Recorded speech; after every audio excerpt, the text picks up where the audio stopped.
Welcome to our segment on the Passover, which is part of our Bible study sponsored by St. Albans Episcopal Church in Monroe.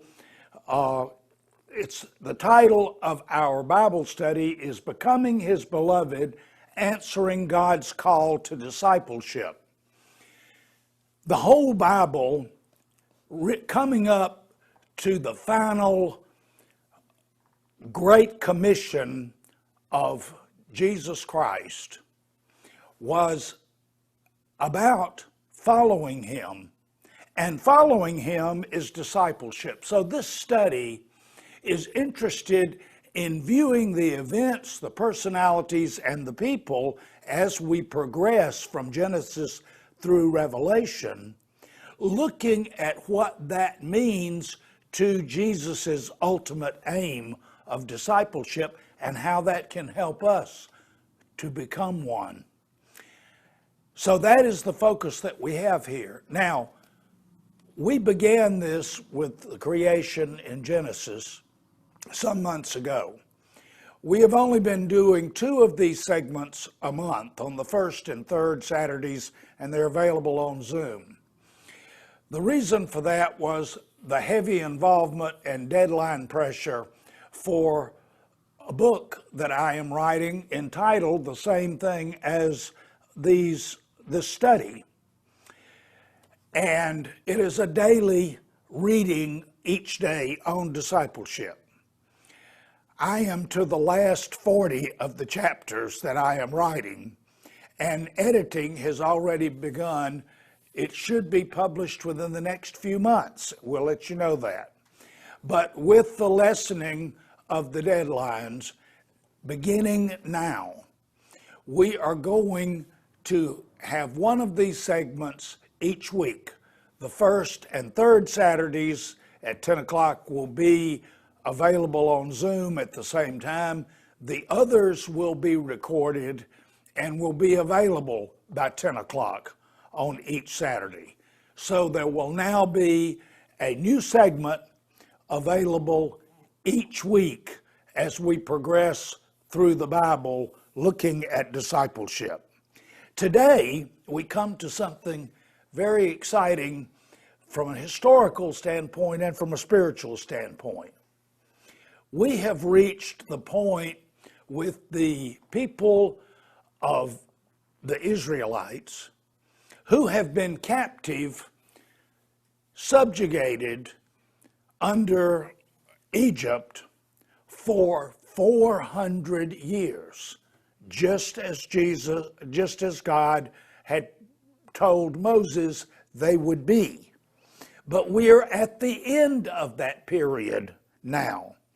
Now, during this entire time that the Israelites have been in Egypt, Mallory, if you could go to the map, they have been living in an area called Goshen, which Joseph had asked the Pharaoh where they could stay, and the Pharaoh, during the time of Joseph, had designated the area of Goshen for the Israelites, which then there were only 70.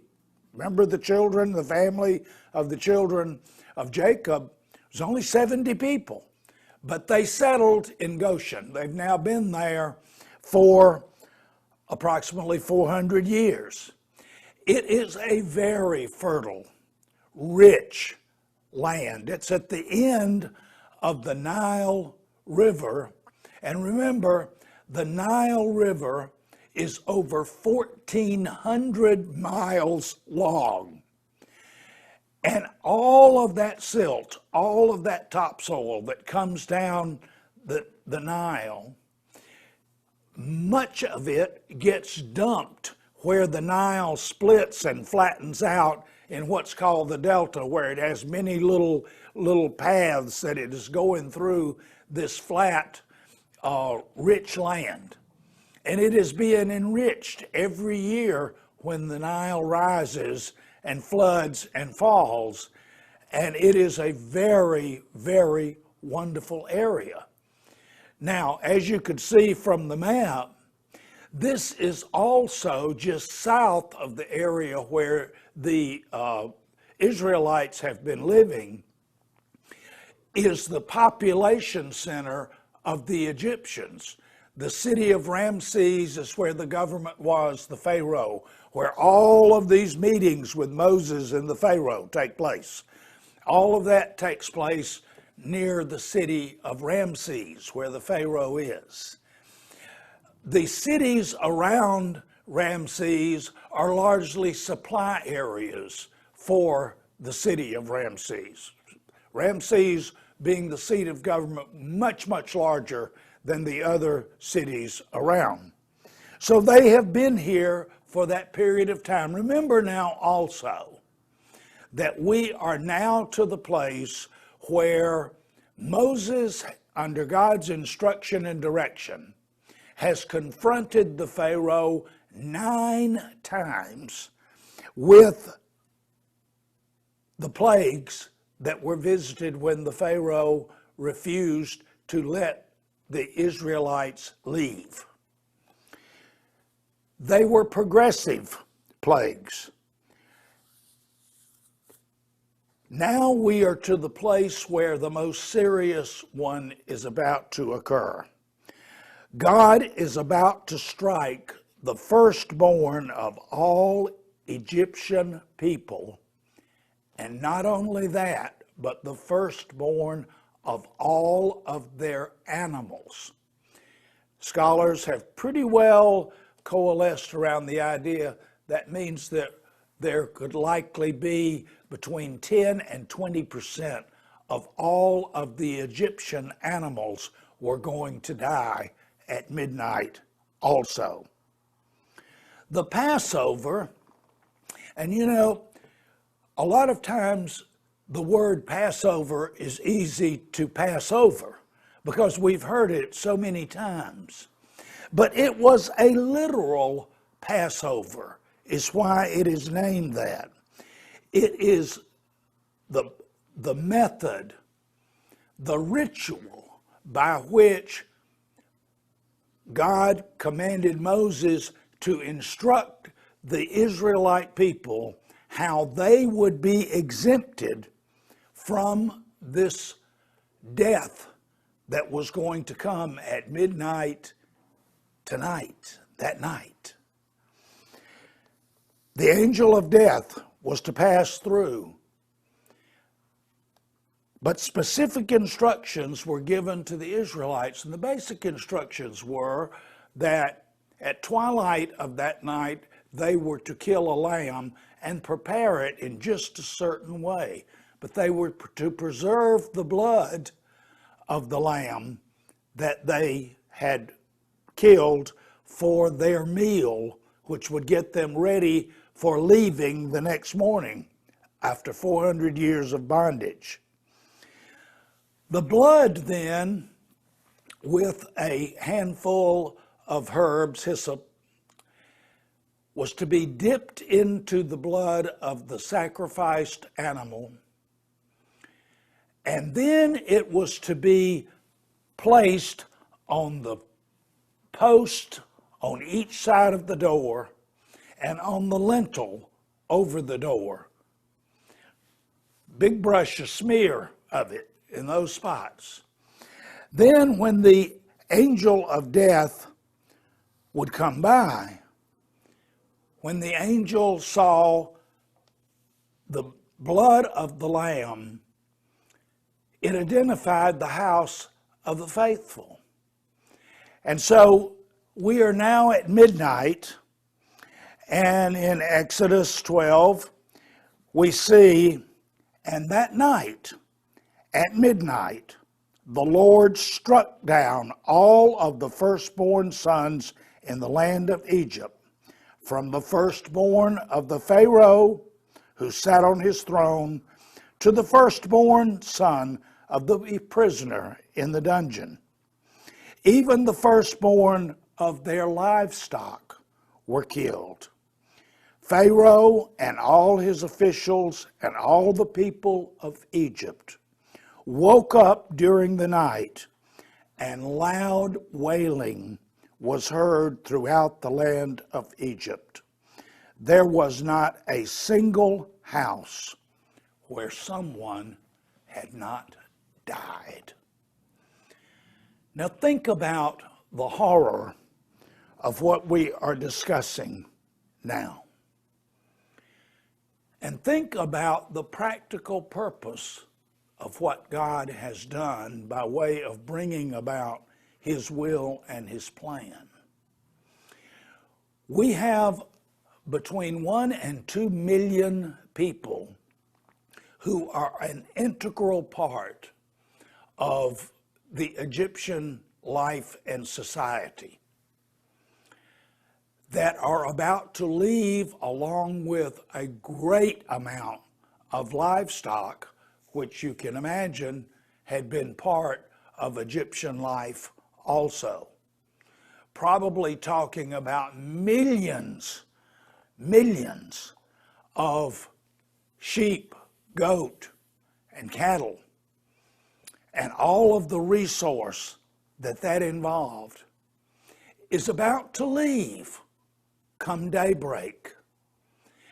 And one of the practical effects of this huge plague was that there is such chaos in the Egyptian society.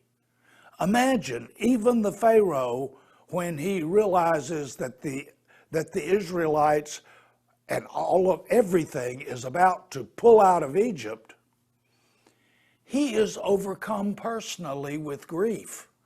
The crown prince of that great empire has just died unexpectedly. He can't call or summon anyone, because anyone that he would call and summon at that moment to do something that he might wish to be done, such as retribution or creating chaos and preventing the actual exodus, they're all dealing with death in their household. So it was a strategic thing that also occurred, where we had this particular plague with its enormous ramifications to happen not only at the end, but in conjunction with the actual Exodus itself. The severity of the deaths to the Egyptians provided the perfect background for that huge entourage of people and things to move. Now remember that the plagues were progressive. The first was the Nile turned to blood, and that was just something everybody saw, and it created a mess, but it wasn't all that serious. We even had some almost comical plagues with the frogs, where all of a sudden there were so many frogs around, and there was one where there was lice, and there was one where there were flies, and locusts ate up everything. They were a great aggravation, but it wasn't the chaos that we have here. Remember also about each of these plagues, because it shows the emerging character of God. God did not have Moses go to Pharaoh and tell him to let my people go, or something bad is going to happen, and then you'll have to find out what it is. No. For each one of the plagues, Moses went to Pharaoh and said, "Let my people go, saith the Lord, or this land will be subjugated to the Nile, turning to blood, or it will be overrun with frogs tomorrow, or it will have all of its crops eaten by locusts tomorrow." The exact kind of plague that was coming was always predicted in specificity to Pharaoh. And guess what? during every one of those plagues, including the 10th one, what Moses told Pharaoh was going to happen happened exactly as he had told him.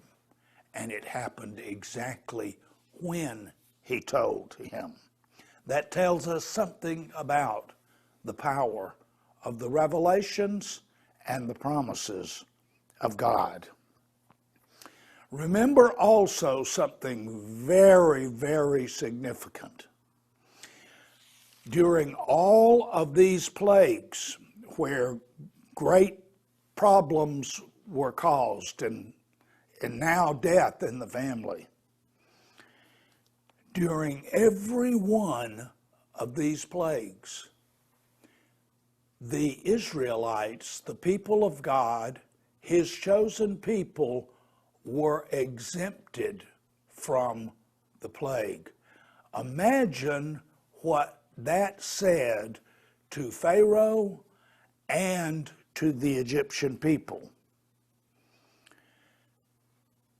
As for the plague of death, in Exodus 12 we find, they are to take some of the blood and smear it on the sides and top of the door frames of the houses where they eat the animal.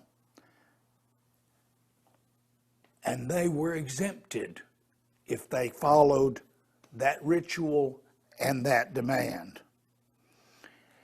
God's revelation of himself is happening dramatically now.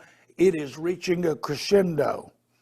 Remember that the last real word of God to what has become the Israelites happened almost 500 years ago, when Abraham, who is all of their great something grandfather, their common ancestor,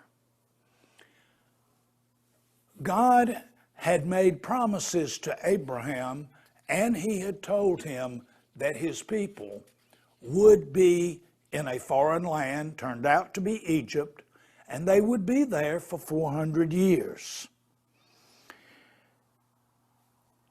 Now, the 400 years is up, and can you imagine the effect on the Israelites that what has been vaguely passed down to them through countless generations, that we're to be here 400 years and then we're to be released? Well, you can imagine there's probably some pretty skeptical doubt about that.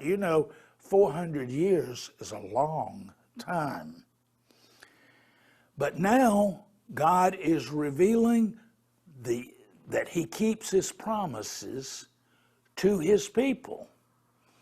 But he's revealing it in such a way that he is revealing his power, his magnitude, and his sovereignty to not only the Egyptians, but to those kingdoms all around who would hear of it. It is solidifying the faith of the chosen people, and it is spreading the word of the power of the sovereignty of one true God. Another extremely significant thing about the Passover is it is the first of the rituals of the Judeo-Christian faith. Remember, we have had a lot of things that have occurred, but everything is starting with what's happening now to take shape in a very, very specific way. God commanded to Moses, and remember, he commanded this to him before the night of death and before the Passover would have actually occurred. God goes on to tell Moses that not only are you to do the Passover this evening, beginning at twilight, you are to do it at this time every year, in March or April, depending on how the calendar went. You are to, for one whole week, not do the Passover every night, but for one whole week, you are to do this certain set of rituals, beginning with the commemoration of what you are doing with the dinner. So, what we have that is so significant here is a Passover that has elements involving the unblemished lamb, part of the instructions, the significance of the blood sacrifice, and the commemoration of it to be done on a ritualized basis. We are starting to have the true beginning even to the orders of worship that are beginning with the Passover right now. Thank you, and have a blessed day.